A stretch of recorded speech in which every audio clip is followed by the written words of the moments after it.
bertakia seperti Syiah, berakidah takfiri seperti Khawarij, berdusta karena Allah.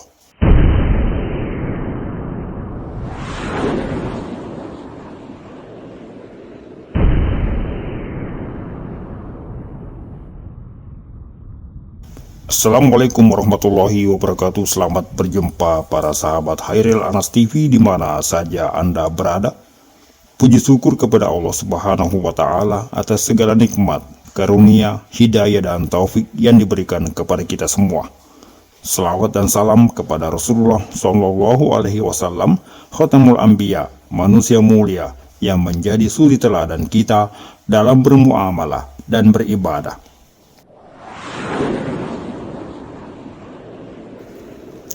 Sahabat Hairil Anas TV, kita akan membedah sebuah video yang berisi rekaman pidato Ketua Umum Pusat LDII Lembaga Dakwah Islam Indonesia, Kriswanto Santoso. Assalamualaikum warahmatullahi wabarakatuh. Dalam sebuah rekaman yang sesungguhnya isinya merupakan bitonah atau rahasia yang seharusnya disembunyikan oleh pihak LDII agar tidak bocor keluar, namun justru sang Ketua Umum sendiri yang membocorkannya. Tentunya Hairil Anas TV tidak lagi bisa terkena delik ataupun pelanggaran Undang-Undang ITE karena video ini bukan Hairil Anas TV yang pertama kali membocorkannya. Video ini sudah menyebar melalui berbagai platform media sosial seperti YouTube dan lain-lain. Adapun Hairil Anas TV hanya ingin mengulas apa saja yang dijelaskan oleh sang Ketua Umum dan mengapa rekaman video ini dikatakan sebagai sesuatu bitona atau rahasia. Mari kita simak videonya bersama-sama. Ini alhamdulillahirabbil alamin. Sholawat serta salam juga saya aturkan kepada junjungan Nabi besar Muhammad Rasulullah sallallahu alaihi wasallam, para sahabat Nabi, para tabi'in, tabi'in, ulama-ulama usholihin, seiring dengan doa dan syukur saya, alhamdulillah jazahumullah khairah. Sebagaimana tertulis judul video, Praktek Fatona Bitona Budi Luhur oleh Ketua Umum LDII. Fatona Bitona Budi Luhur adalah sebuah praktek takiyah yang persis sama dengan praktek yang dilakukan oleh kelompok Syiah. Fatona artinya cara cerdas, bitona artinya rahasia, budi luhur artinya bersikap baik. Sehingga Fatona Bitona Budi Luhur dapat dimaknai sebagai cara cerdas dalam menyimpan rahasia dengan cara bersikap baik di depan halayak. Fatona Bitona Budi Luhur ini wajib dipraktekkan oleh semua warga LDII atau pengikut Islam Jamaah. Mereka diarahkan untuk bersikap baik dengan sesama, dengan kaum muslimin, diperintahkan untuk ikut dalam kegiatan masyarakat, aktif bersosialisasi, namun mereka diajari agar semua itu dilakukan sekedar berpura-pura untuk menyembunyikan rahasia ajaran mereka yang takfiri, menganggap kafir semua kaum muslimin yang tidak segolongan dengannya, serta berbagai bentuk penyimpangan yang ada di dalam kelompoknya.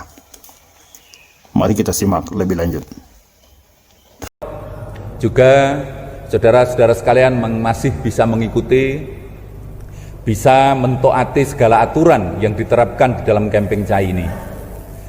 Ini merupakan tempat untuk kepenggemblengan kita, tempat pembinaan bagi warga LDII, maka tentunya saudara-saudara sekalian, apabila ada unsur-unsur yang bersifat mendidik, unsur-unsur yang bersifat ketat, itu adalah bagian daripada penggemblengan itu sendiri. Dalam pidato itu, Ketua Umum Kriswanto Santoso menyebut Camping Cai atau Cinta Alam Indonesia. Camping Cai ini adalah sebuah kegiatan semacam camping di alam terbuka yang biasanya dilaksanakan di akhir tahun pada saat liburan sekolah, yang pesertanya adalah perwakilan pemuda dan remaja LDII dari seluruh Indonesia. Mereka dikumpulkan di sebuah kawasan milik Keamiran Islam Jamaah di daerah Kosambiwojo, Jombang, Jawa Timur. Di sana mereka digembleng dan didoktrin dengan pemahaman ajaran Islam Jamaah yang intinya bahwa hanya mereka lah yang Islamnya paling benar, hanya dengan ikut dalam jamaah mereka lah jalan tunggal masuk surga, selamat dari neraka. Maka saudara-saudara sekalian betul-betul harus mengikutinya dengan baik. Walaupun mungkin terkesan santai, tapi kita supaya tetap disinilah latihan ketaatan, disinilah latihan disiplin. Dan semua amal solehnya saya syukuri, saya doakan, alhamdulillah, jazakumullah khairan. Saudara-saudara sekalian, saya tidak banyak pengantar pada saat ini, saya diminta untuk sedikit menjelaskan tentang organisasi kita, yaitu Lembaga Dakwah Islam Indonesia. Saudara sekalian, apa yang saya sampaikan adalah non-materi, bukan materi tertulis. Peserta CAI diberi dua jenis materi, yakni materi keluar dan materi ke dalam. Nah, ini juga termasuk praktek fatonah, bitonah budiluhur. Materi keluar ini berisi materi-materi yang sifatnya umum, seperti materi bela negara, kewajiban taat dan patuh pada pemerintah, materi pembinaan remaja, materi kewirausahaan, kemandirian, dan berbagai jenis materi lainnya sebagaimana materi pembinaan generasi muda pada umumnya. Materi ini disampaikan di awal-awal kegiatan saat pembukaan, di depan tamu dan undangan yang terdiri dari para pejabat pemerintah maupun instansi terkait lainnya.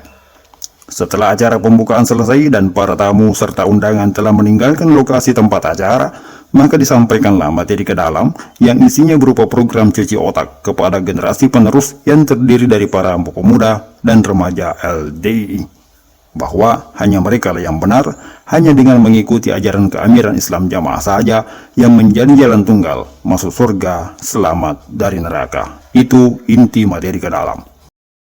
Karena kita ini sebetulnya ada dua sisi yang harus sama-sama kita pahami sebagai warga jamaah. Yaitu yang pertama, sisi ke dalam kita sebagai warga jamaah, di mana kita punya kewajiban-kewajiban yang harus dilaksanakan dan tidak boleh ditinggalkan. Di situ ada sebuah struktur yang tidak tertulis, tapi kita semua memahami, dan struktur di situ harus kita kerjakan, kita ikuti. Di mana ada kewajiban-kewajiban sambung kelompok, sambung desa, sambung daerah, sambung pusat yang ditentukan. Di situ ada aturan-aturan, ada infak, ada macam-macam. Itu adalah mekanisme yang ada di dalam. Selanjutnya Ketua Umum LDII juga menyebut istilah sambung kelompok, sambung desa, sambung daerah, atau sambung pusat. Yang disebutkan oleh Ketua Umum LDII ini adalah kewajiban yang berlaku pada semua warga LDII yang sekaligus sebagai pengikut Islam Jamaah untuk mengikuti majelis rutin yang telah dijadwalkan. Sambung kelompok atau majelis di tingkat kelompok dijadwalkan 2 kali sepekan, sambung desa sekali sepekan, dan sambung daerah atau pusat sekali sebulan. Ini sekaligus membuktikan bahwa LDII adalah bagian tak terpisahkan dari kelompok Islam Jamaah. Tapi saudara-saudara sekalian, pada sisi lain, supaya warga LDII juga memahami ada sisi lain sebagai sarana perjuangan kita, alat perjuangan kita, yaitu kita ada yang namanya organisasi, yaitu yang dikenal saat ini kita kenal namanya adalah Lembaga Dakwah Islam Indonesia.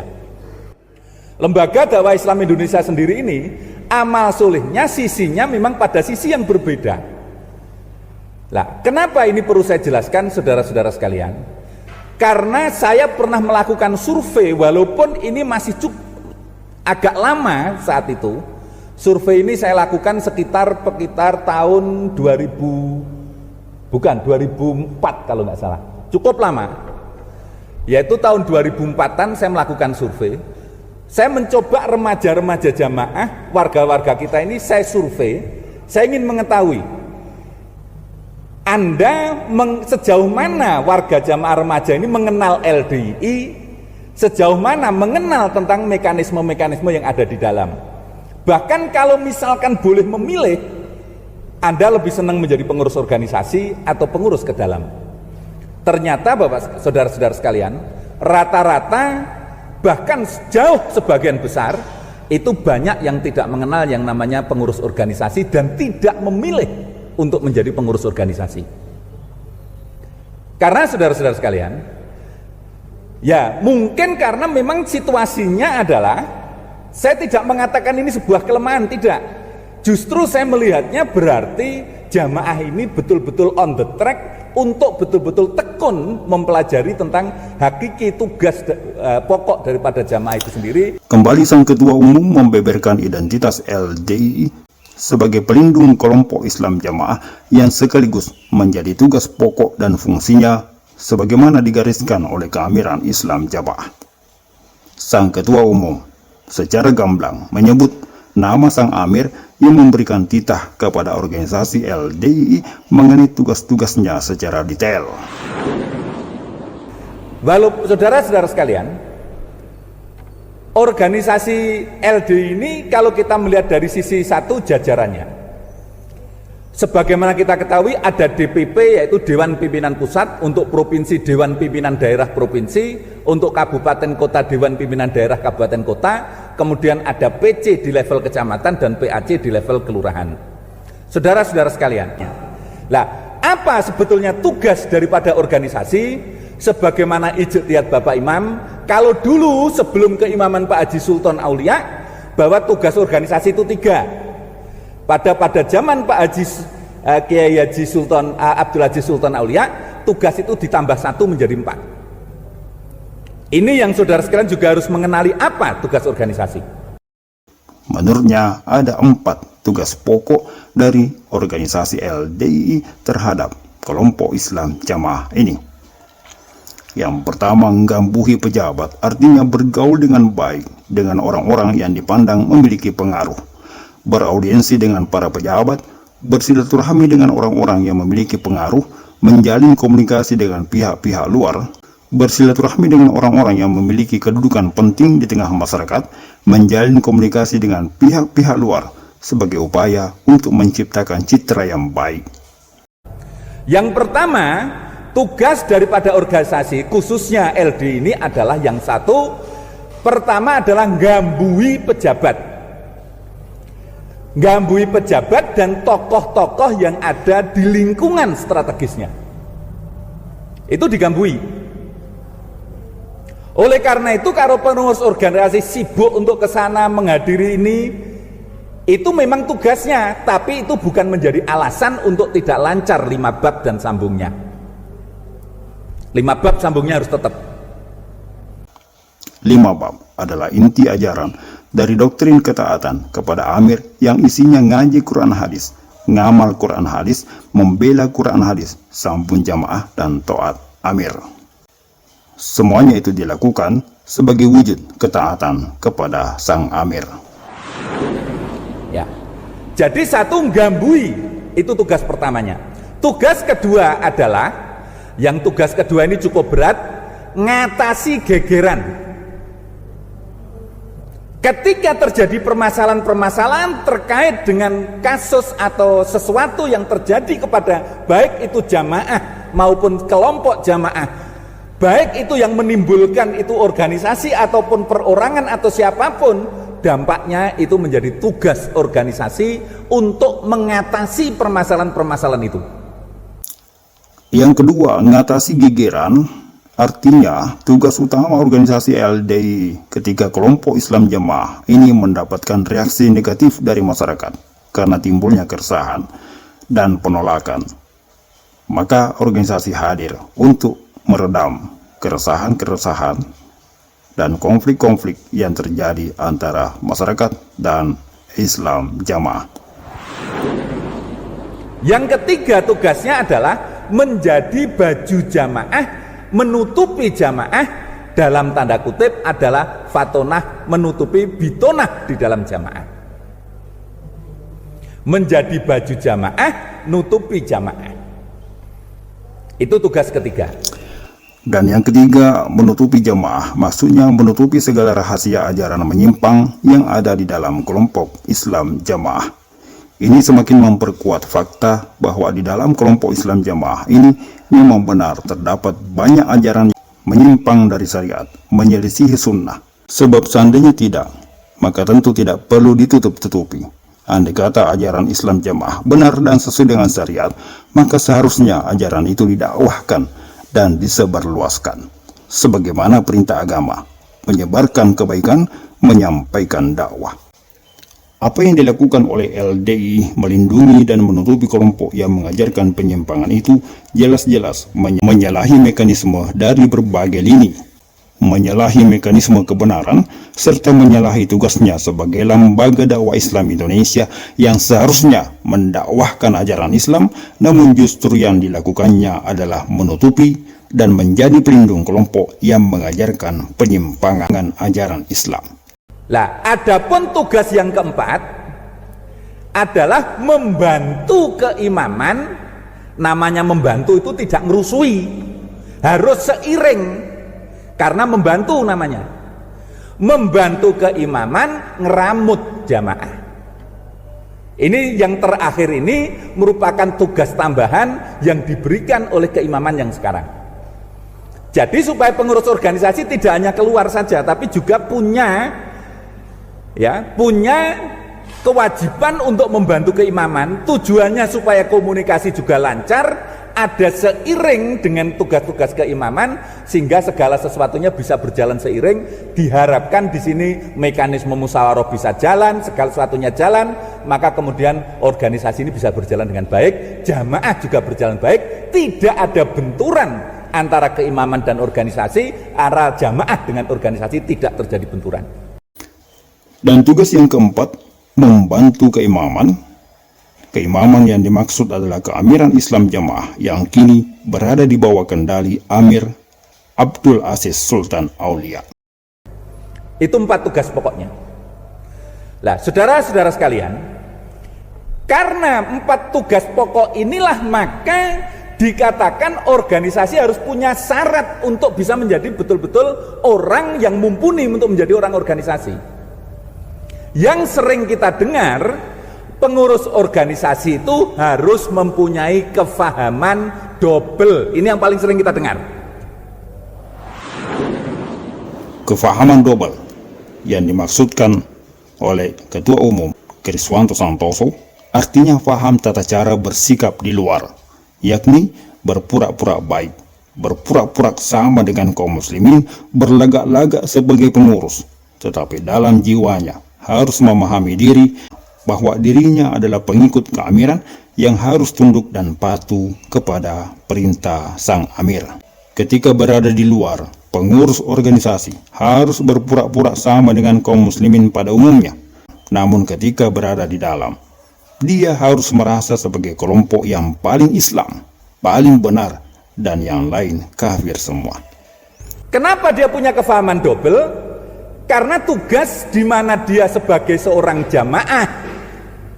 Contoh misalkan saya ini ketua DPP, saya ini salah satu ketua DPP dari 10 orang ketua, saya ketua DPP, saya juga merangkap ketua DPD Provinsi Jawa Timur, LD Provinsi Jawa Timur. Di mana ketika saya sebagai jamaah, waktu sambung kelompok, ya ikut sambung kelompok. Waktu diperintah kelompok ada kegiatan amal soleh, ya di situ saya sebagai jamaah harus taat dengan kelompok. Padahal ketika saya harus berhadapan dengan pejabat pada level saya ini terbesar. Saya inilah ketika berhadapan dengan gubernur sak Jawa Timur ini LDI saya, Pak. Itu. Tapi begitu di kelompok sebagai jamaah, harus jamaah. Inilah yang harus bisa mengatur sehingga dikatakan harus memiliki kefahaman double.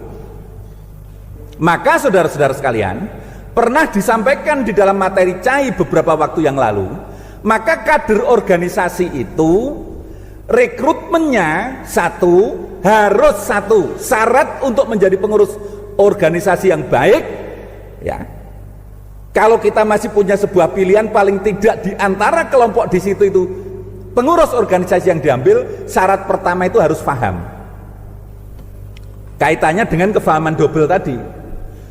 Karena kalau kita salah memilih tidak paham, maka dia tidak menjadi membela organisasi, justru dialah yang dikhawatirkan akan memeras organisasi. Yang seharusnya dia berjuang untuk kebesaran jamaah, tapi justru dia mencari hidup di dalam organisasi. Itu nggak benar. Ini artinya apa? Syarat kefahaman ini tidak terpenuhi di situ. Maka syarat pertama adalah faham, memiliki kefahaman double. Jadi syarat pertamanya bukan kok sarjana.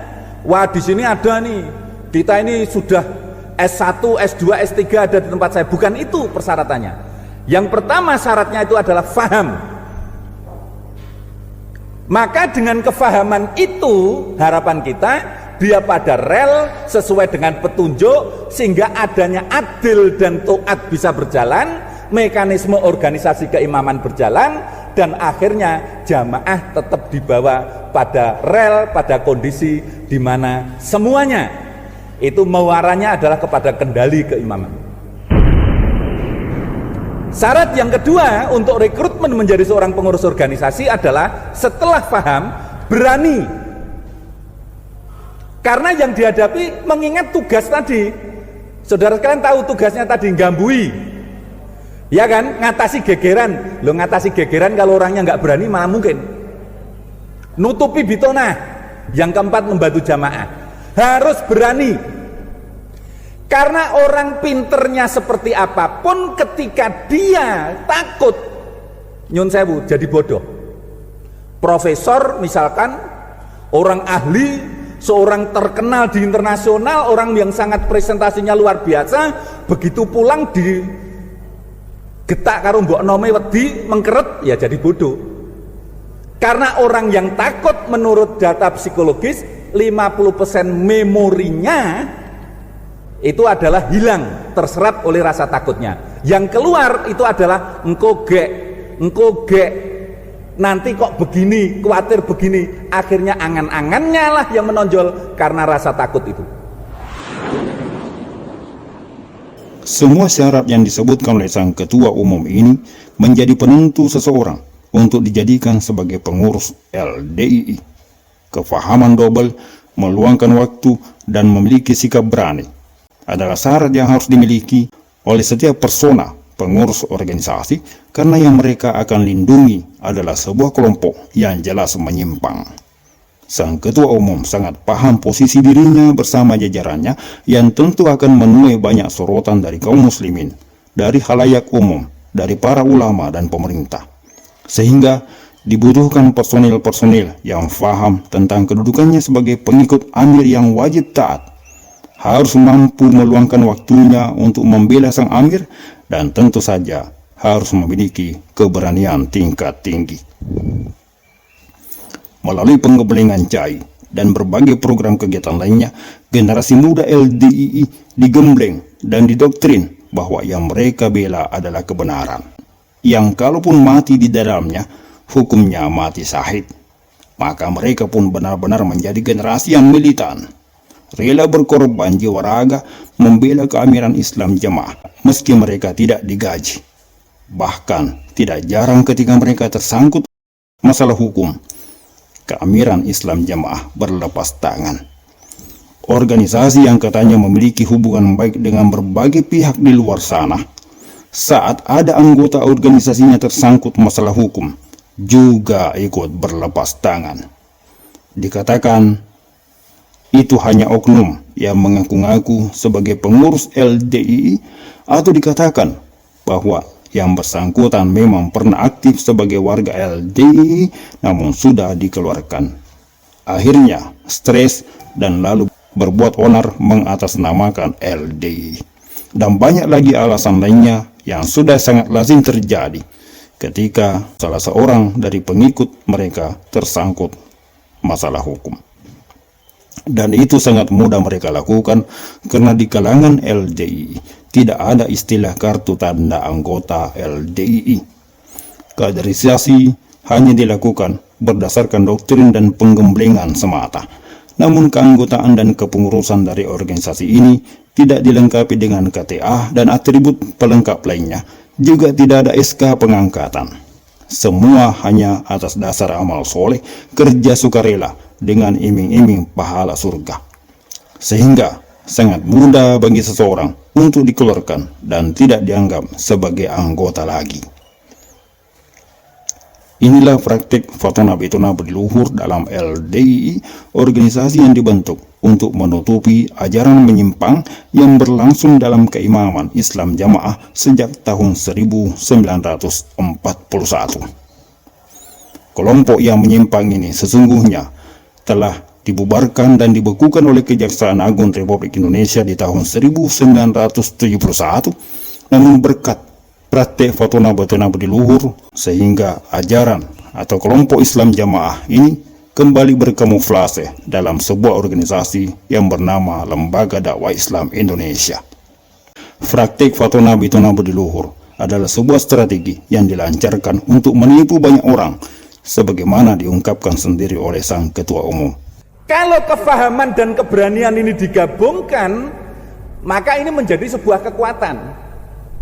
Dia dengan kefahamannya memaintain dia tetap dalam rel, dengan keberaniannya dia bisa melaksanakan tugas dengan benar tanpa rasa takut, kewajiban sambung. Itulah kenapa harus bisa melonggarkan waktu untuk fisabilillah.